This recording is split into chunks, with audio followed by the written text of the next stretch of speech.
My phone buzzed at exactly 4:47 p.m. on a Wednesday. The message was from my wife, working late at the office conference. Don't wait up tonight. I stared at the text for a moment. Conference? She'd never mentioned any conference. In our 8 years of marriage, she'd always been the type to complain about mandatory meetings weeks in advance. Yet here she was, casually dropping this bomb like it was nothing. The timing felt off too. We'd had dinner plans.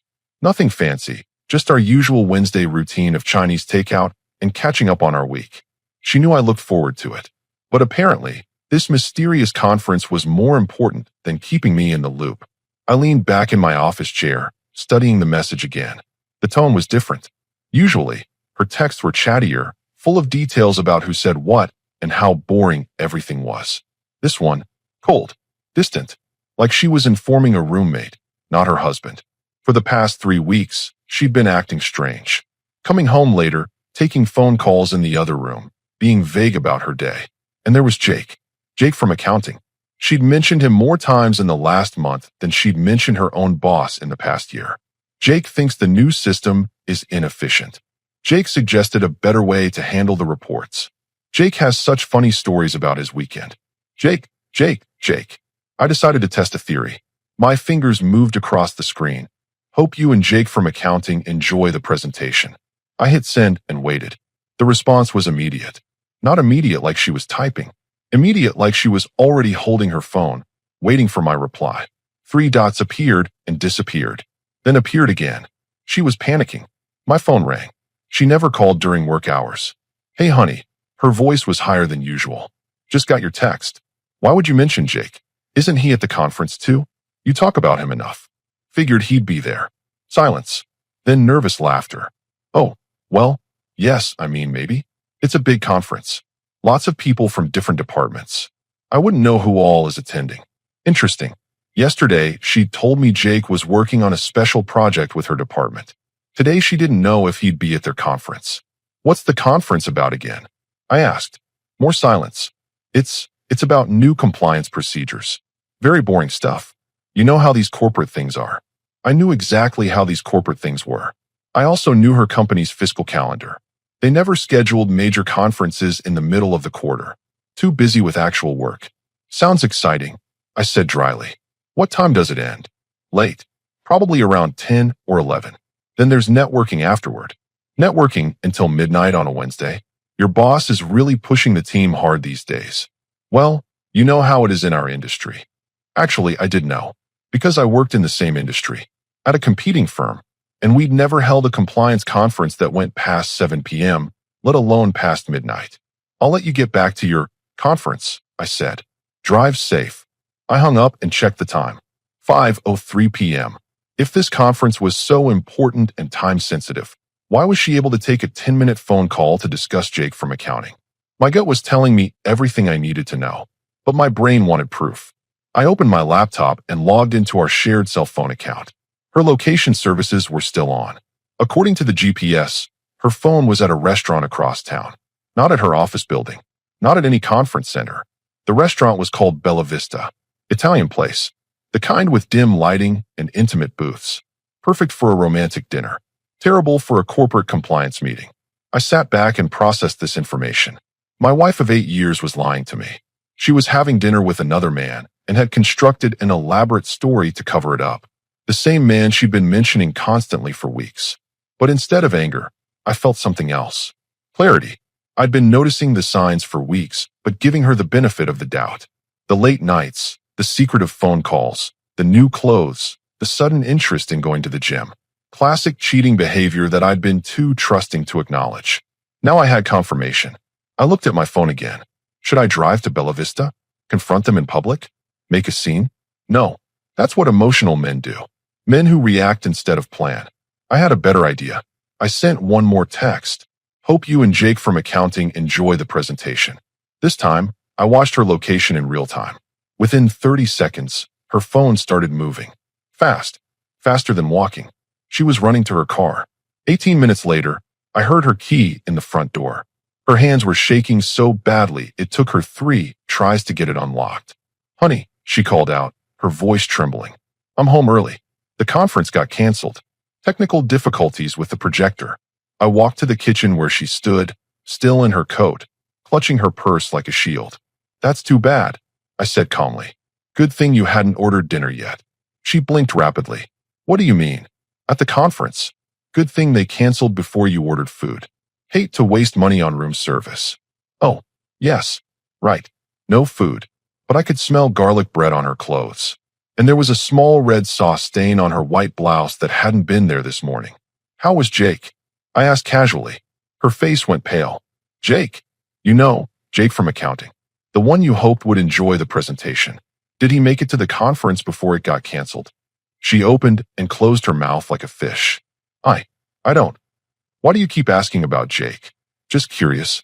You mention him so often. I feel like I know the guy. She forced a laugh. Do I? I hadn't noticed. I smiled. Not a warm smile. The kind of smile that doesn't reach your eyes. Must be my imagination then. She excused herself to change clothes, but I noticed she took her phone with her.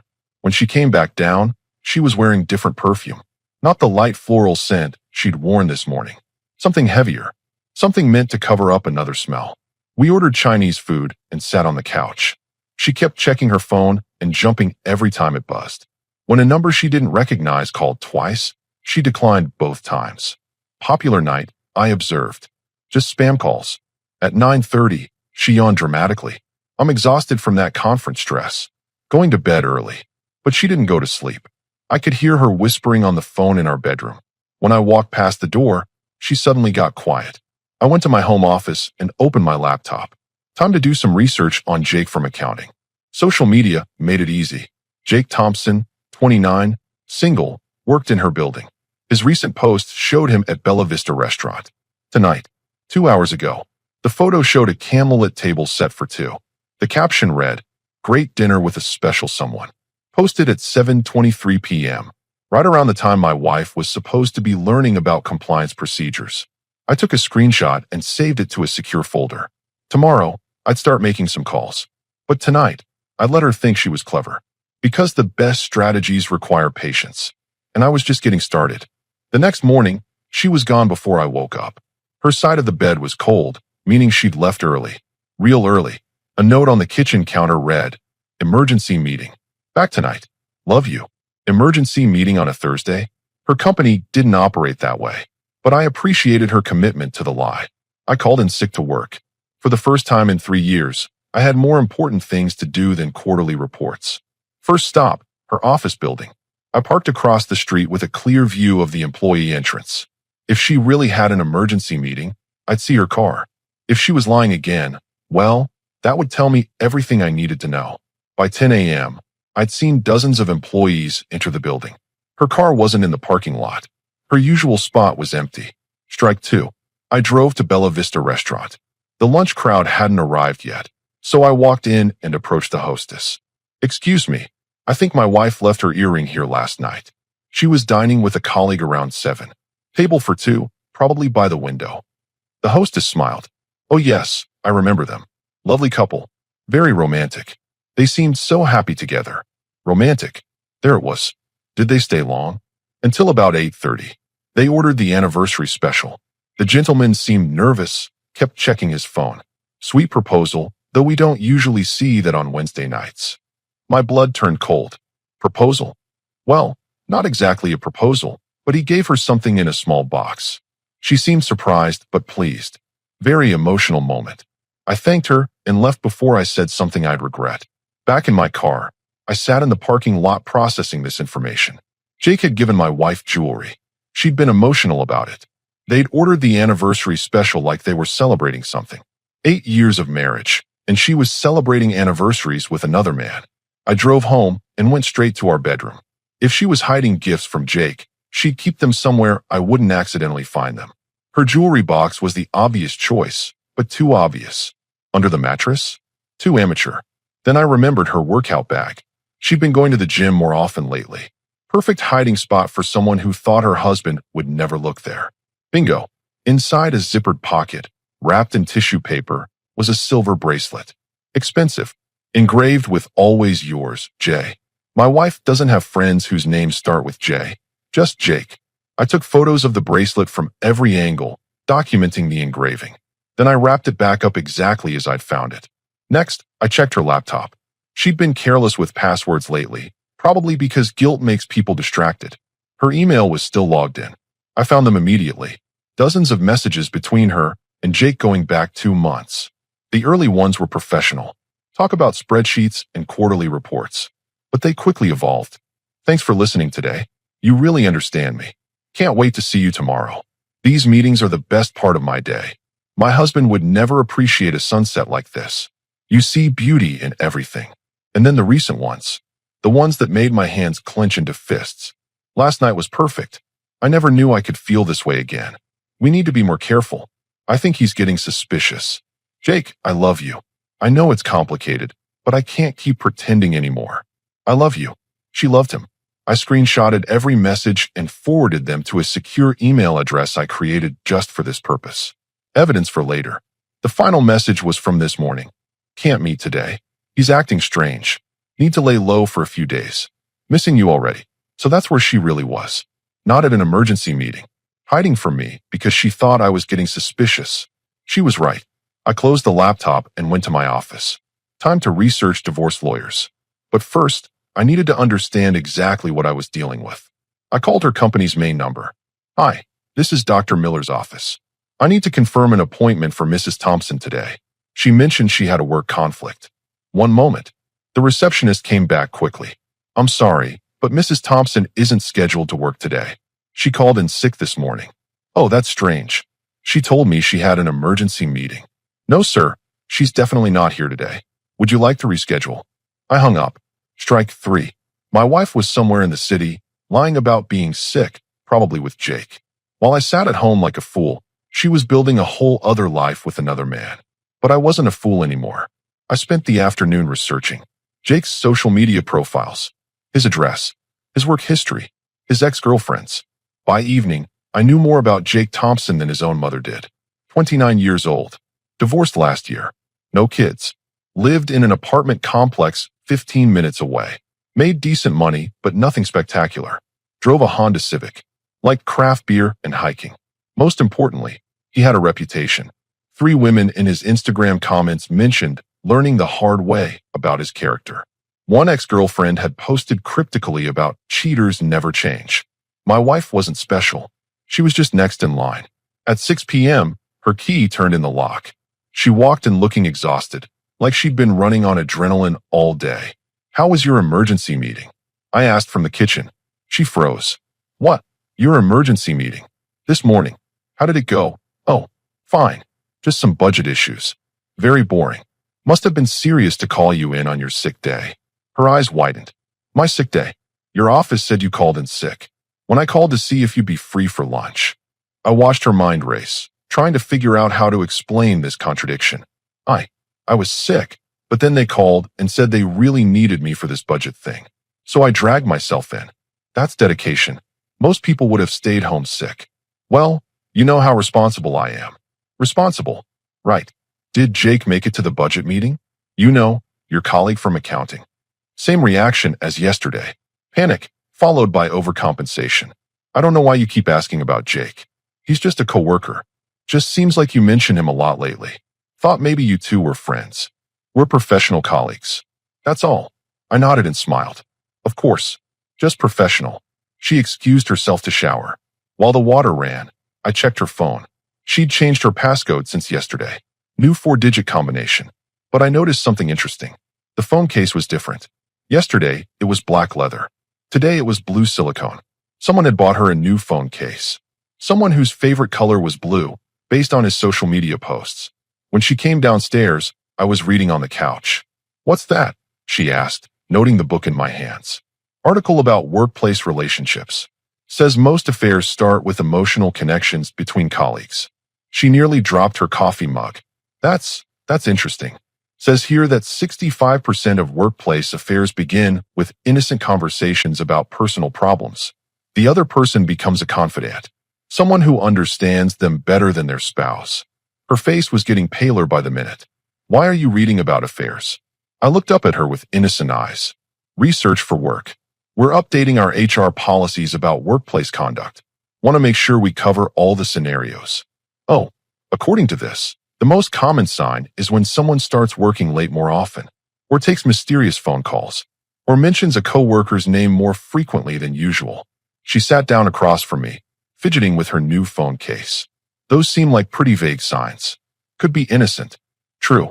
But the article says when multiple signs appear together, it's usually not innocent anymore. I turned the page dramatically.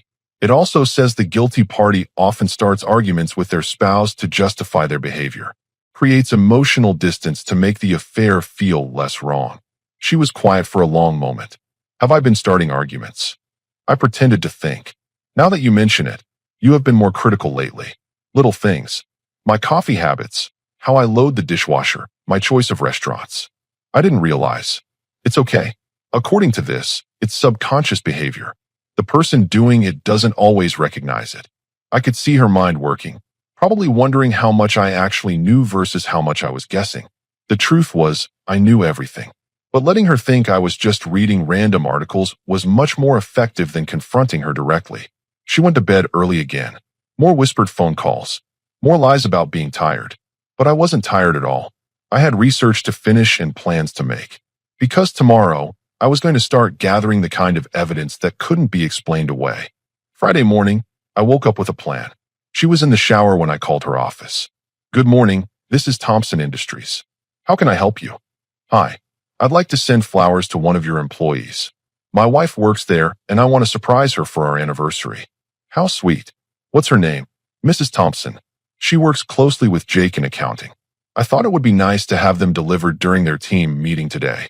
Oh, I'm sorry, sir, but Jake called in sick today, and Mrs. Thompson isn't scheduled to work Fridays anymore.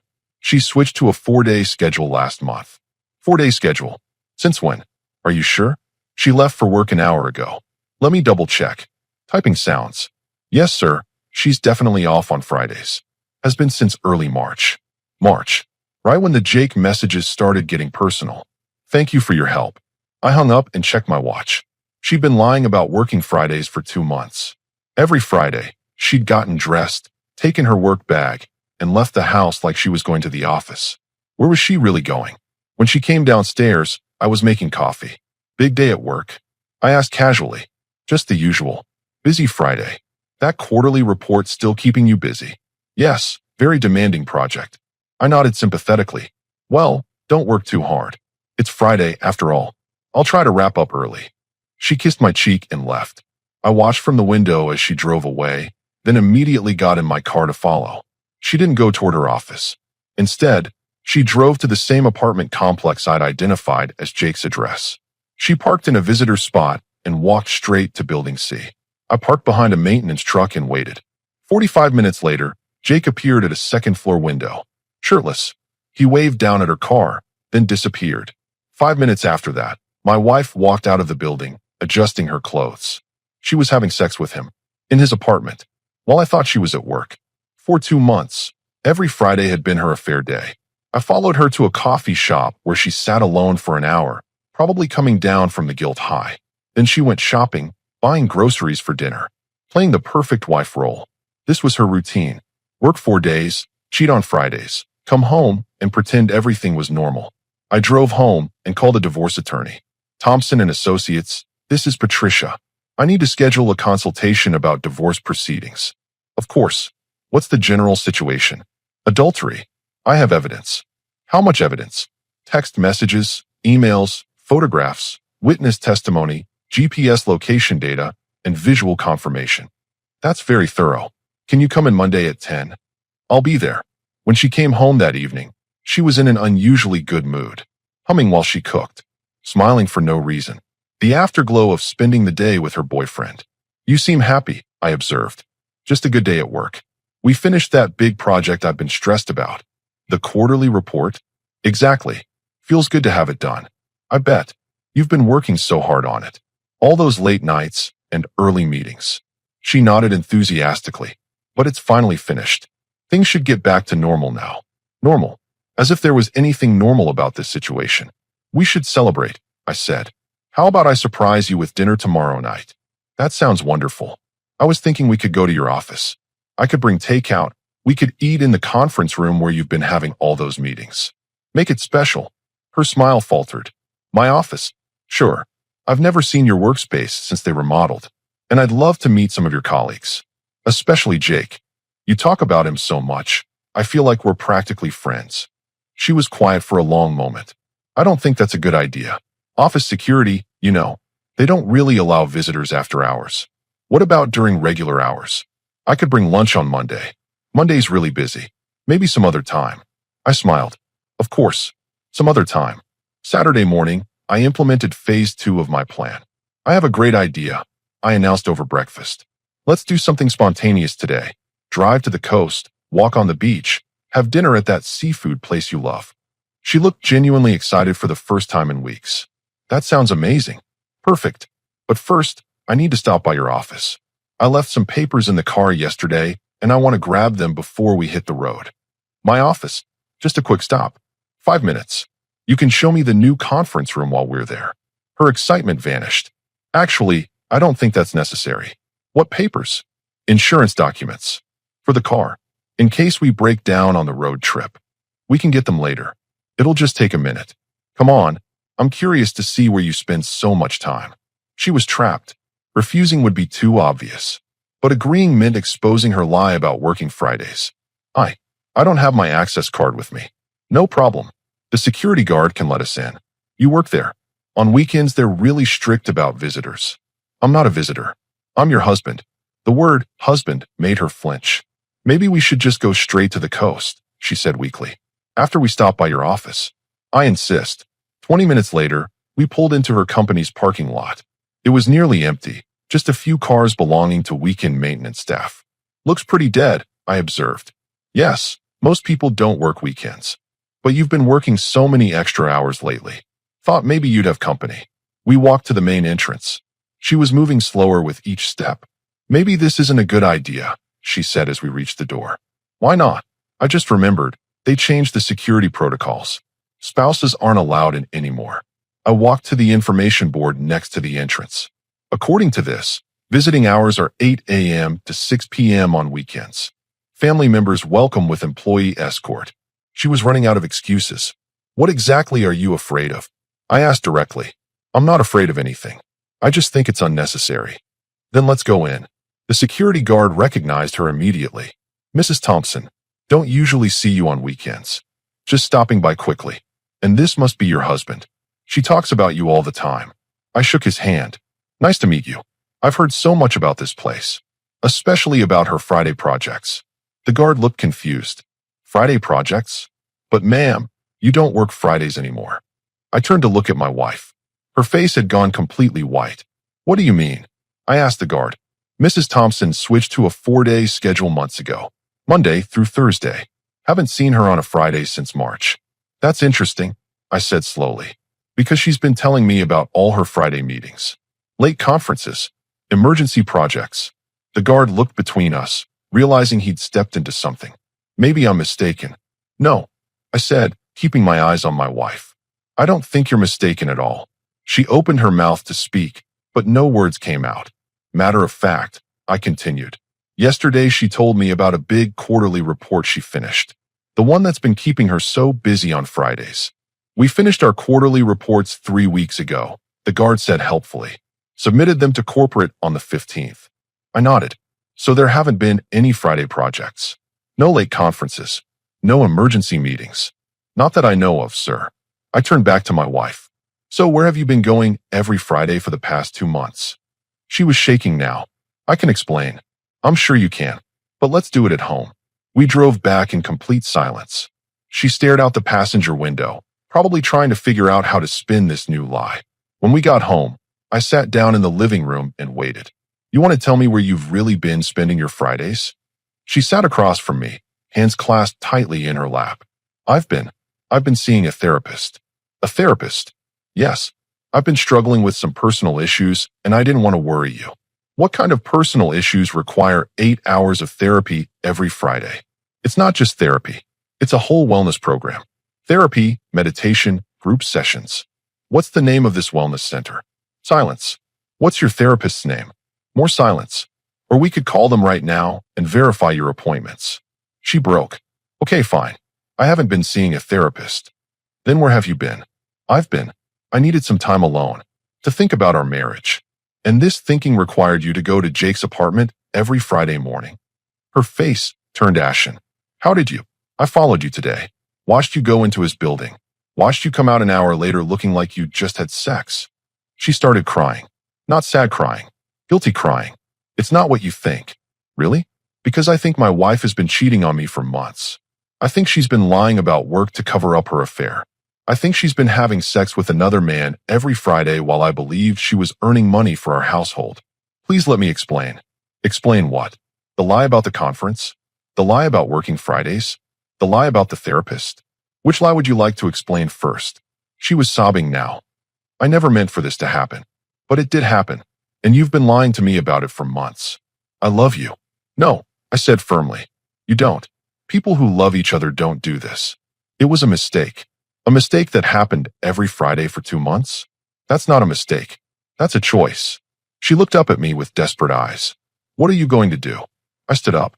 I'm going to the coast. Like we planned. But I'm going alone. Please don't leave me.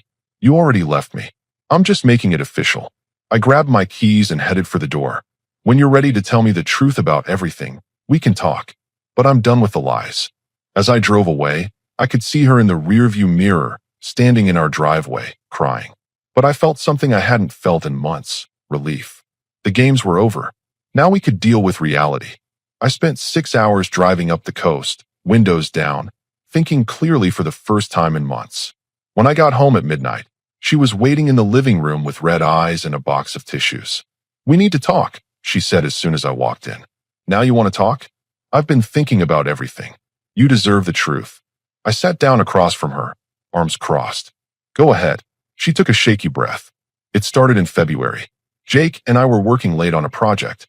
He listened to me complain about how distant we'd become, how we never talked anymore. So you talked to him instead. It wasn't supposed to mean anything, just venting to a friend. When did the friend become something else?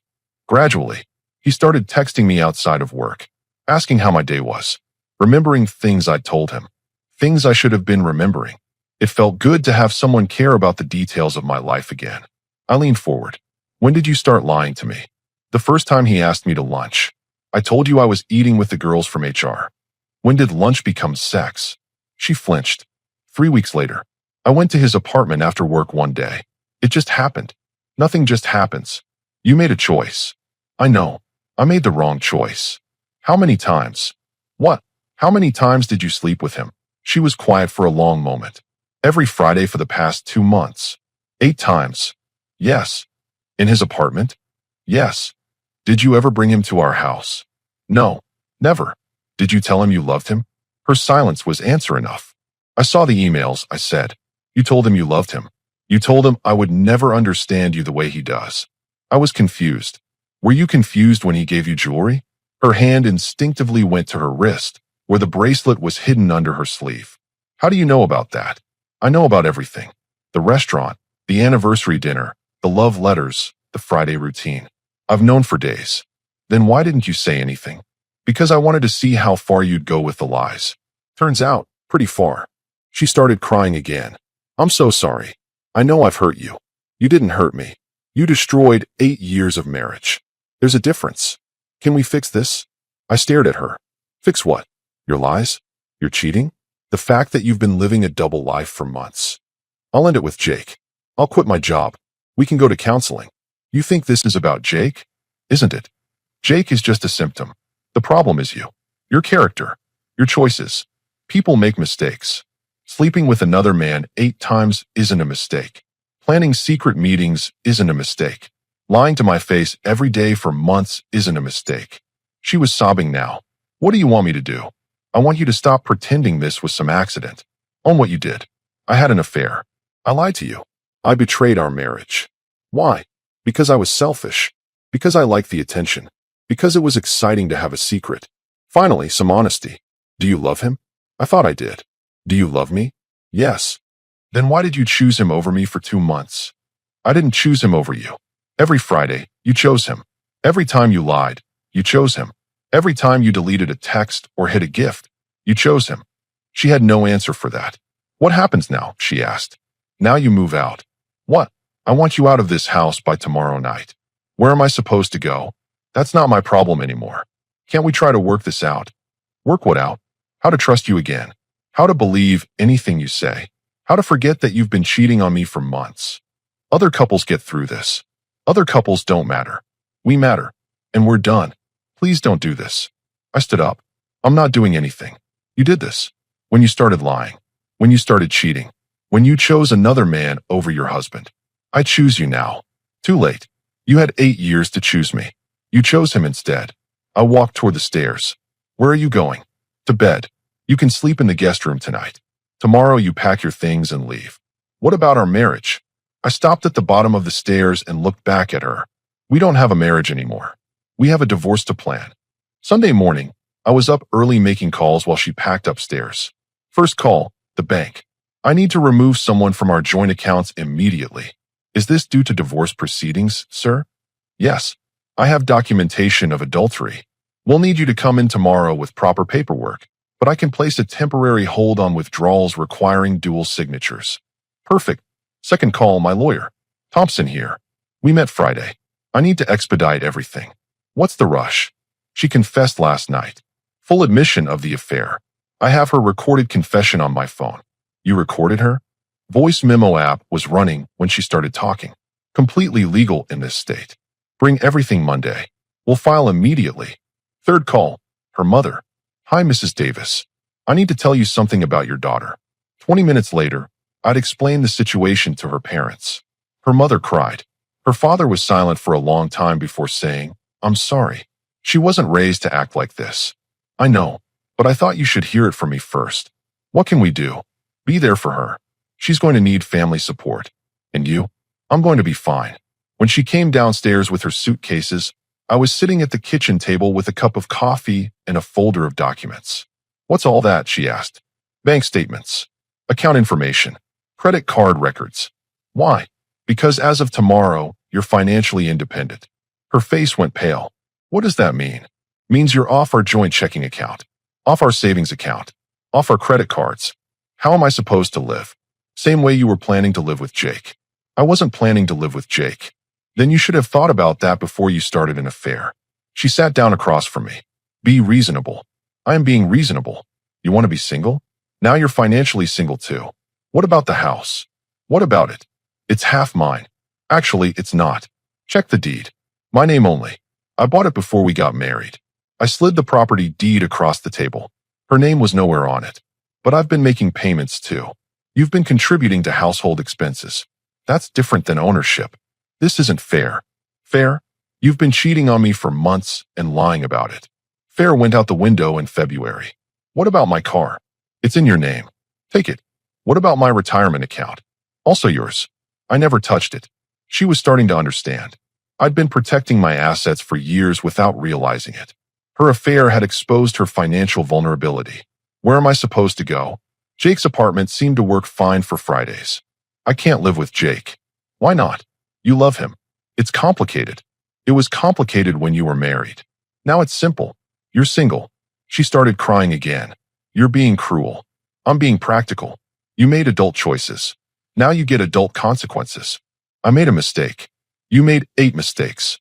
Every Friday for 2 months. My phone buzzed. Text message. Who's that? She asked. Jake. Her eyes widened. Jake's texting you? I showed her the message. We need to talk. Can you call me? He wants to talk to me. About what? Let's find out. I called him on speaker. Hello. This is Thompson. You wanted to talk? Yes, sir. I heard about what happened. From who? She called me this morning. Crying. I looked at my wife. You called him before you finished packing? She didn't answer. Jake? I continued. I have a question for you. Okay. Did you know she was married when you started sleeping with her? Silence. Jake? Yes, I knew. And you did it anyway? It's complicated. Actually, it's simple. You knowingly slept with another man's wife. What's complicated about that? We fell in love. In love? Interesting. So when are you moving in together? Another silence. What do you mean? She's leaving today. She's single now. When's the wedding? We haven't discussed that. Why not? You love her. She loves you. She's available. It's not that simple. Sure it is. Unless you were just using her for sex and never intended to leave your single life behind. That's not. Because if that's the case, Then you played her just like she played me. I need to think about things. Think fast. She needs somewhere to live tonight. I hung up. My wife was staring at me in shock. He doesn't want me to move in with him, she said quietly. Shocking. Almost like he was just looking for easy sex with no commitment. But he said he loved me. Men say lots of things to get what they want. He's not like that. Really? Because he just proved he's exactly like that. She sat there processing this new reality. The man she'd thrown her marriage away for wasn't ready to catch her. What do I do now? Whatever single women do. Get an apartment. Pay your own bills. Live your own life.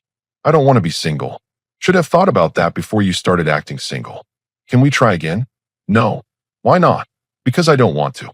Because trust can't be rebuilt on this foundation. Because you're not the woman I married anymore. People change.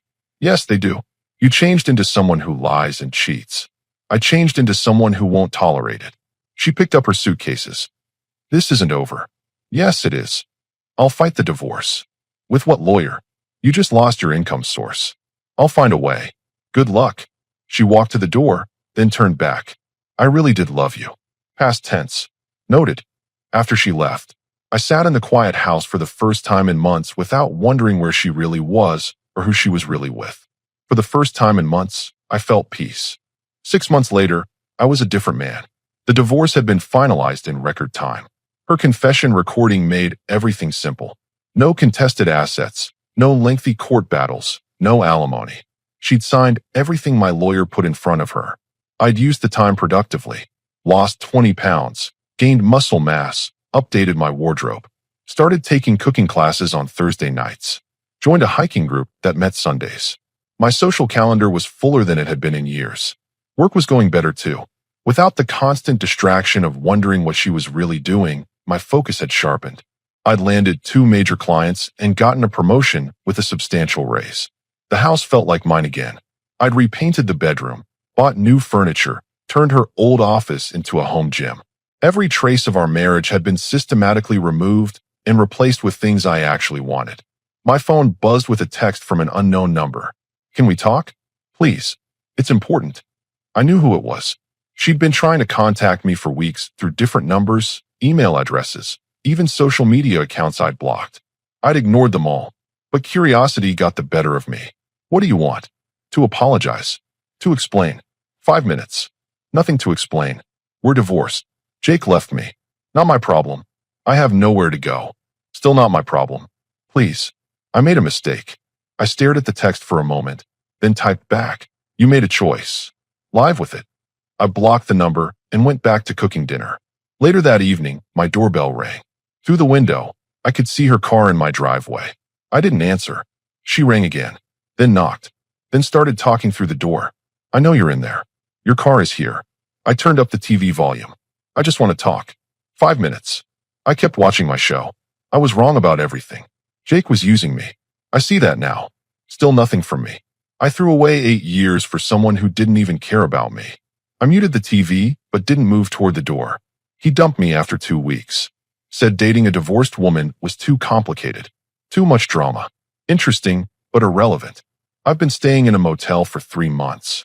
I can't afford an apartment. Not my concern. I lost my job.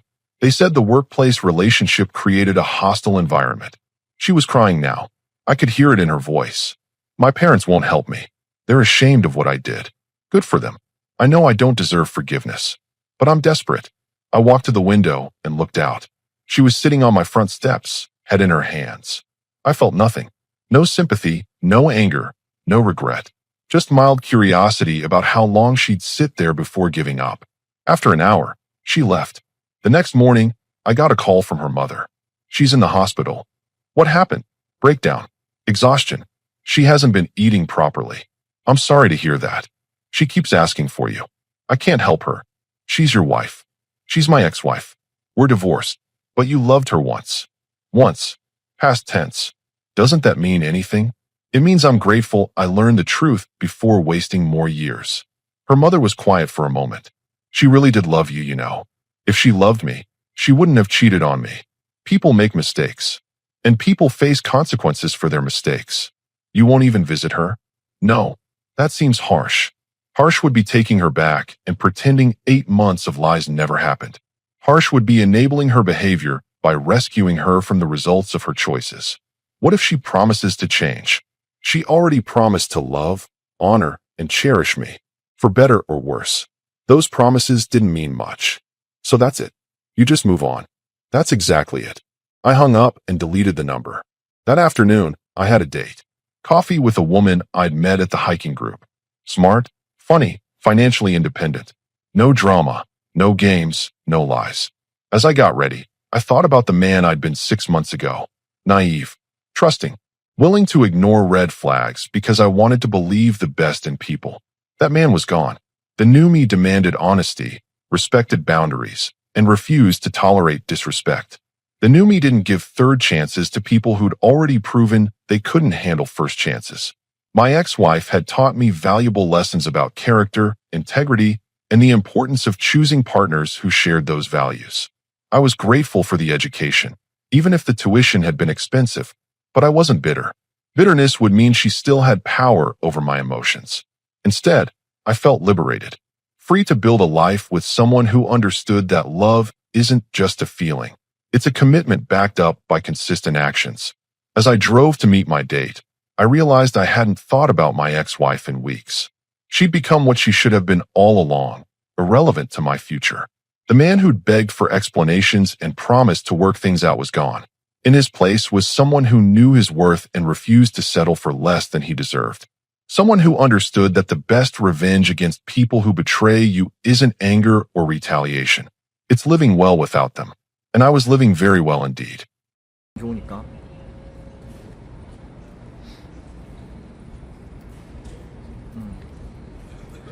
저도 봄 같은 거 써요. 장롱 말고. 근데 난 장롱이 좋더라. 이게 몰라, 나는 사람이 좀 이상한 게 막 장롱 이런 게 좋아. 행거를 안 써버릇해서 그런지 몰라도 장롱이죠. 우리 몰라, 내가 지방 살아서 그런지 모르겠는데, 아닌가, 이건 지방이 문제가 아닌가. 우리 집은 행거를 써본 적이 없어요. 진짜 이게 좀 이런 말하면 좀 그렇지만 행거를 써본 적이 없어. 행거를 써본 적이. 몰라, 내가 너무 고지식한 건가 아니면 내가 좀 이상한 건가 모르겠는데 행거를 써본 적이 없어. 장롱만 써봤어요 저도.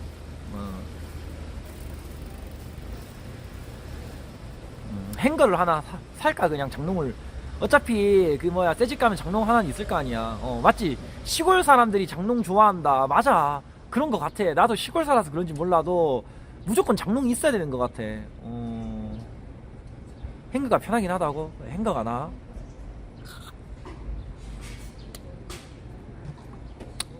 그러면 그렇게 하자. 용달 부르지 말고, 좋은 생각 났다. 용달 부르지 말고 그냥 내가 옮기자. 옮기고, 큰 거는 그냥 집에 냅자. 근데 책상은 어떻게? 슈발 생각해보니까 책상은 어떻게? 책상은 들고 갈 수 있기는 한데, 책상도 들고 가자. 책상도 들고 갈 수 있으니까 책상도 들고 가. 장롱을 못 드는 거 책상은 들 수 있잖아 우리가. 그렇게 하자. 그렇게 괜찮은데 그러면? 나쁘지 않은데? 책상은 당연히 있어야죠. 왜냐면은 컴퓨터 설치해놔야 되니까. 여러분들이 그 장롱 얘기하는 거 보고 나는 느꼈어. 장롱 필요 없겠다. 야, 잠깐만 생각해보니까 에어컨도 슈발 그러면 놔두고 가도 되는 거 아님?